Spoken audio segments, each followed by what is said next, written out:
World War I was the war to end all wars. Bloodshed, lives lost, and memories not easily forgotten.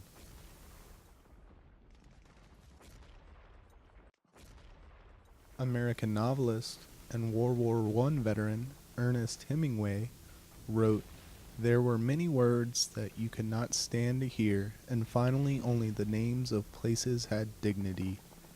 Abstract words such as glory, honor, courage, or hallow were obscene."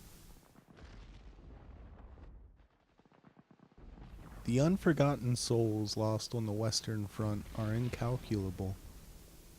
The vision of fighting for glory and honor were gone. With artillery firing overhead and poison gas filling their lungs, their mission was gone. Fighting to stay alive and figuring out how to march through hell without losing their humanity was their sole mission.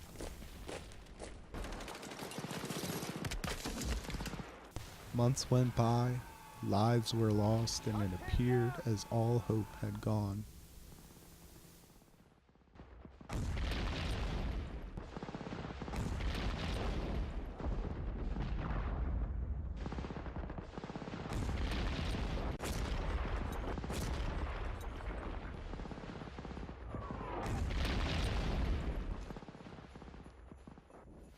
Christmas Eve came, and the men on both sides felt compelled by the hallowed holiday. They lay down their arms to regain what was taken from them, crossing no man's land to embrace their enemies, care for their wounded, and pause the conflict.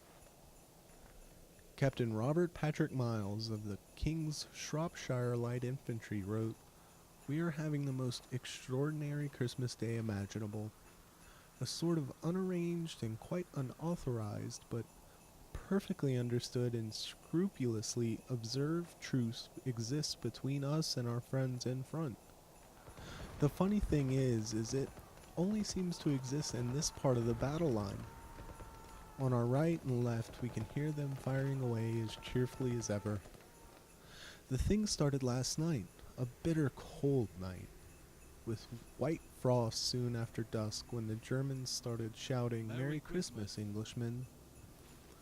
Of course our fellows shouted back, and presently large numbers of both sides had left their trenches unarmed and met in the debatable, shot-riddled no-man's land between the lines. Here the agreement, all on their own, came to be made that we should not fire at each other until after midnight tonight. The men were all fraternizing. In the middle, we naturally did not allow them too close to our line, and swapped cigarettes and lies in the utmost good fellowship. Not a single shot was fired that night." Richard Sherman, a German soldier, wrote, "When the Christmas bell sounded in the villages of the Vosges behind the line, something fantastically unmilitary occurred. German and French troops spontaneously made peace and ceased hostilities. They visited each other through disused trench tunnels and exchanged wine, cognac, cigarettes, bread, biscuits, and ham. This suited them so well that they remained good friends even after Christmas was over."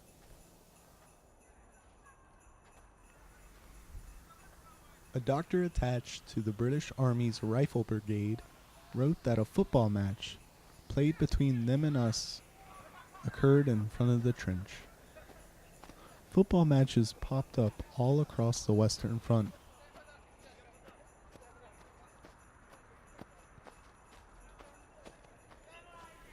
Lieutenant Kurt Ziemisch of Germany's 134th Saxons Infantry Regiment said that the English brought a soccer ball from their trenches, and pretty soon a lively game ensued.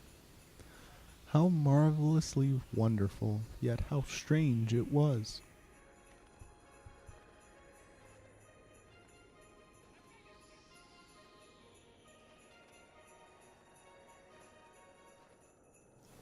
A separate truce on the Eastern Front occurred simultaneously, proving that in our darkest moments we will prevail.